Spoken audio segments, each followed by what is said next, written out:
Shri Venkateswara gold తాకట్టులో ఉన్న మీ బంగారాన్ని విడిపించి కొనబడును. ఇప్పటివరకు చాలా వరకు కోర్టు రూమ్ డ్రామాస్ చాలా వచ్చాయి కదా, వాటితో కంపేర్ చేస్తే ఇందులో ఉన్న కాన్ఫ్లిక్ట్ ఏంటి, అసలు ఏంటి సార్? అంటే ఈ అబ్జెక్షన్ మైలాడ్లో ఏంటంటే లాయర్లో వాదించడం వేరు, బట్ ఇన్వెస్టిగేషన్ చేసి దాన్ని ఇది చేయడం ఆ డిఫరెన్స్ ఉంటుంది. లాయర్ ఇన్వెస్టిగేషన్ లాగా ఇప్పుడు పోలీస్ డిపార్ట్మెంట్ ఇన్వెస్టిగేట్ చేస్తూ ఉంటారు, చాలా పోలీసులు ఇన్వెస్టిగేట్ చేసి దాన్ని కోర్టుకు అప్పచెప్పి అట్లా ఉంటుంది. బట్ ఇదేంటంటే లాయరే దాన్ని చేసి ఎలా ఆ కేసుని సాల్వ్ చేశాడు అనే పాయింట్ కొత్తగా అనిపించింది. నేను ఫస్ట్ టైం లాయర్గా అంటే నేను రాధాగోపాల్ అనే సినిమాలో లాయర్గా చేశాను.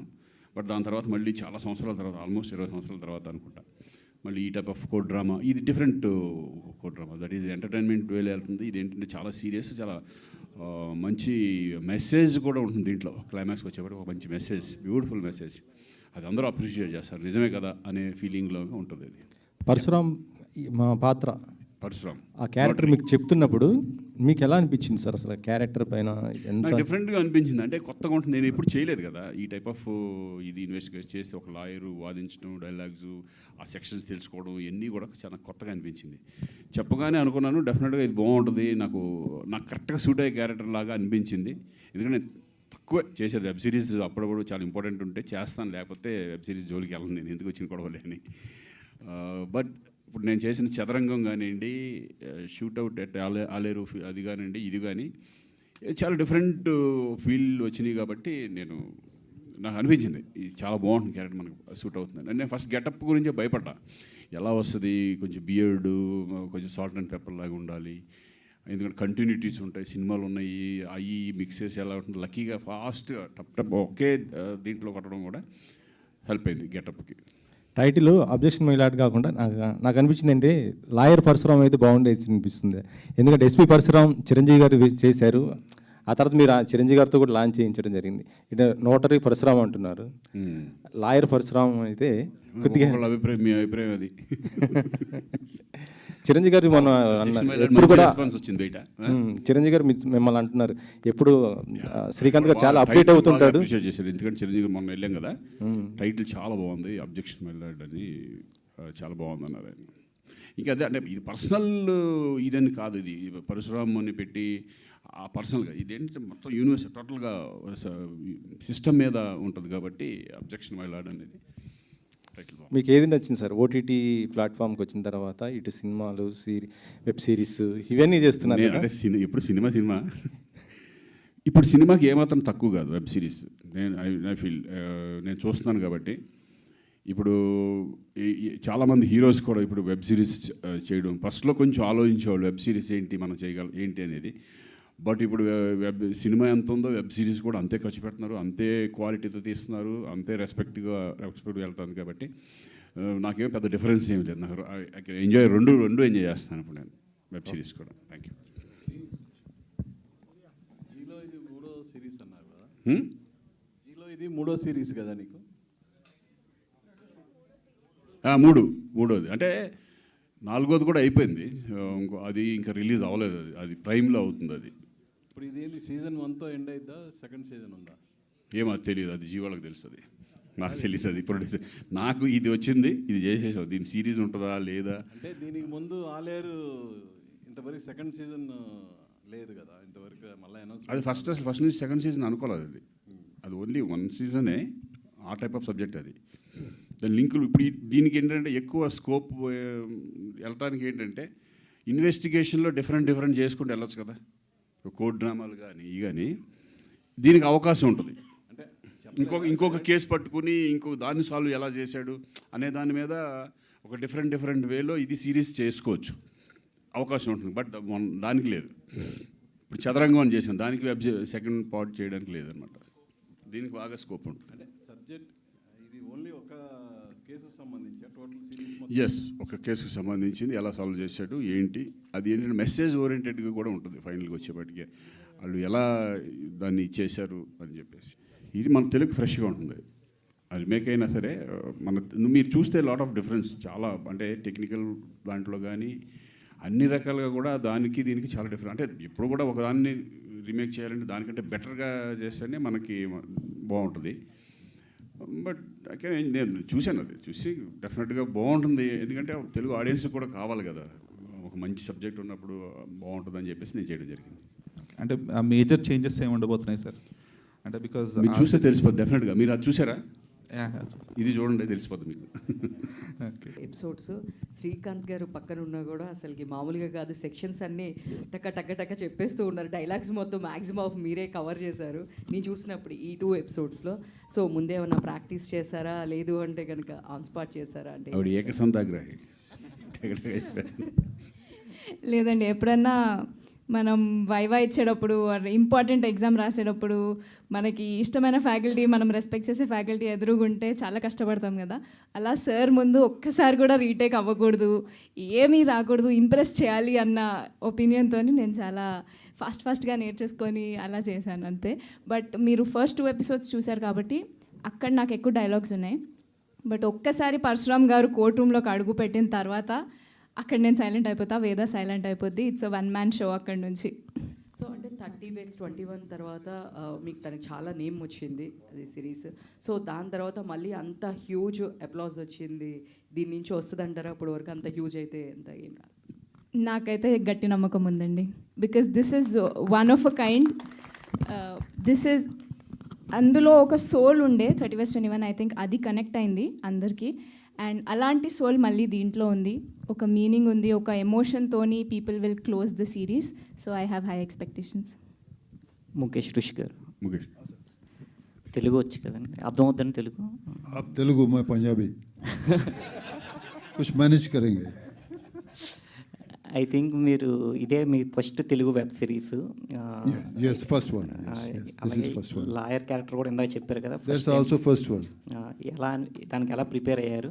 నెక్స్ట్ ఈ మధ్య ఎందుకు సినిమాలు ఎక్కువ కనిపించట్లేదు, మీరు ఈ మధ్య తెలుగు సినిమాలు ఎక్కువ కనిపించట్లేదు? Oh, this is a good thing. You say it loudly.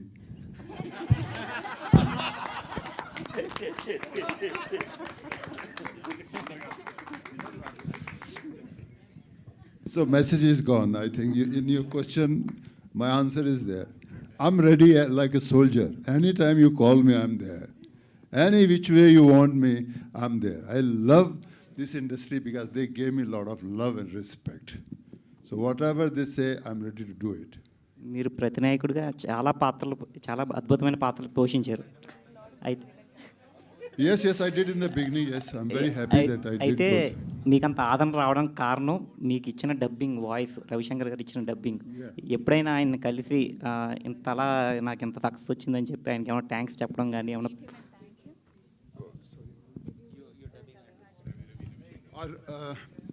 I think who's the actor brothers also? Sai Saab has done a lot of dubbing for me in the early stage. I met him a couple of times. I'm so happy that people like the voice also. I think that's a totally love, I'm telling you. On me, somebody else's wife, they accept that because every day they see cinema, their own actors speaking their own language. But in our case, I can only say it's a total respect for the cinema that you like the actor for coming from other state and doing those roles. I'm so happy for that. మిమ్మల్ని ఇప్పుడు question అడగడానికి కారణం ఏంటంటే, జలసాలో ఒక dialogue ఉంటుంది, ఓ reporter అడుగుతాడు అనమాట, నేను అంత భయంకరమైన విలన్ అయితే నువ్వు క్వశ్చన్ అడిగి బయటకు వెళ్ళేటోడు అని చెప్పి.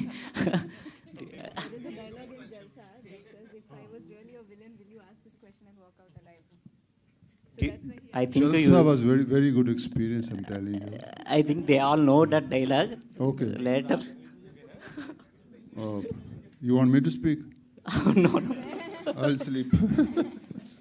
All the best. I want to thank Chiranjeevi Garu, who came for the trailer release. I love him very much. Thank you so much, him. He's a wonderful human being also. We did 2-3 films together. Thank you, Chiranjeevi Saab, coming and releasing our trailer. And I'm sure you'll be proud when you'll see this full series. God bless him. Samir Garu. And one more thing I want to see. I just saw the day Pawan Kalyan Saab not well. He was in the... Yes, recently he's gone surgery. He's a hospital. So my good wishes for him also. So when I saw him in those hospital dress, I was not, I didn't like it. Pawanji, come back. We need the tiger of Telugu. Sameer గారు ఇక్కడ sir, ఈ మధ్యలో అన్నీ మళ్ళీ cap రోల్స్లోనే కనిపిస్తున్నారు.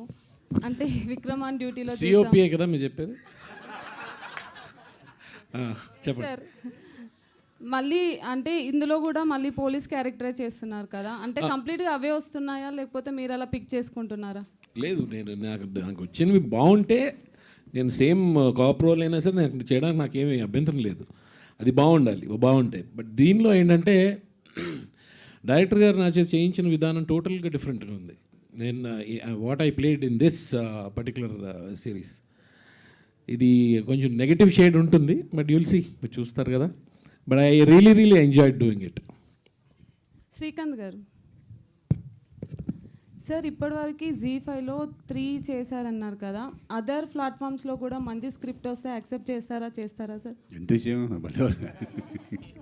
Sir మళ్ళీ మిమ్మల్ని హీరోగా చూడాలనుకుంటున్నాము స్క్రీన్ మీద. మనం చూశారుగా బిగ్ స్క్రీన్ సార్. బిగ్ స్క్రీన్లోనే మిస్టర్ మిడిల్ క్లాస్ చూశారు కదా. నెక్స్ట్ మళ్ళీ ఇంకొకటి చూడబోతారు. వస్తున్నాయి అప్పుడప్పుడు అన్నీ మిక్స్ చేసుకుంటూ వెళ్తున్నాను నేను. Okay sir, all the best. Thank you అండి. శ్రీకాంత్ గారు, మీరు రాధాగోపాలం చేసినప్పుడు కూడా లాయర్ క్యారెక్టర్, తర్వాత సరైనోడ్లో కూడా చేశారు అండ్ ఇప్పుడు చేస్తున్నారు. సో లాస్ గురించి మీరు ఏమైనా ఎప్పుడైనా చదువుతుంటారంటే ఈ సెక్షన్స్ ఇవన్నీ చెప్పేటప్పుడు, డైలాగ్స్ చెప్పేటప్పుడు? అస్సలు దాని గురించి నాలెడ్జ్ లేదు. దీంట్లోనే కొంచెం సెక్షన్స్ ఏంటి, 309 ఏంటి, 306 డైలాగుల్లో ఉంటాయి చూడు. ఓహో అయ్యా అన్నట్టే తప్పితే ఇంకేమీ మాకేం తెలియదు. వాళ్ళు ఏం రాశారో అది చెప్పడమే. ఏమన్నా ఫాల్ట్ అయినా కూడా నా ఫాల్ట్ కాదు, వాళ్ళ ఫాల్ట్. అది ఏమన్నా తప్పు జరిగితే అది నాకు సంబంధం లేదు. వాళ్ళు ఏ డైలాగ్ ఇస్తే ఆ డైలాగ్ నేను చెప్పుకుంటూ వెళ్ళిపోయాను అంతే తప్పితే. ఎందుకంటే దట్ ఈస్ హ్యూజ్ సబ్జెక్ట్స్, అవన్నీ మనకి అంత లేదు. సమీర్ గారు, అంటే మీరున్నప్పుడు సెట్లో ఇలాంటివి కొంచెం సీరియస్ డ్రామాస్ చేయడం కొంచెం కష్టం అని చెప్తారు, నిజమేనా? అంటే మీరు కొంచెం చాలా ఫన్నీగా చాలా చేస్తుంటారు కదా. ఐ అగ్రీ అండి, I agree. Such a fun person. మీ వల్ల అస్సలు అలా అనిపించరు. 2 days డిలే అయిందని కూడా బయట ఇందాక అక్కడ వచ్చేటప్పుడు చెప్పారు, నిజమేనా? నా వల్ల డిలే అవ్వదండి, నా వల్ల స్పీడప్ అవుతుంది. ఇంకోటి చెప్పాలంటే అలా ఉంటేనే పొద్దున వరకు చేయగలం, లేకపోతే డల్గా కూర్చుంటే చేయలేం. యాక్చువల్లీ నిజం చెప్పాలంటే వెరీ జోవియల్ పర్సన్స్ ఇక్కడ ఈయన, సూర్య గారు, వీళ్ళిద్దరు చాలు. Really they made us all do. Srikanth గారు, నేనైతే నా షూటింగ్ కంప్లీట్ అయిపోయింది, నేను వెళ్ళిపోయాను. నెక్స్ట్ డే అదే స్టూడియోలో నాకు వేరే షూటింగ్కి వచ్చాను. పొద్దున వస్తే ఇంకా అక్కడే ఉన్నారు, ఇంకా జరుగుతుంది. నేను నైట్ చేసి వెళ్ళిపోయాను ఆల్రెడీ, మార్నింగ్ ఇంకా జరుగుతుంది. మధ్యాహ్నం 11:30కి ప్యాకప్ అయింది. ఇంకొక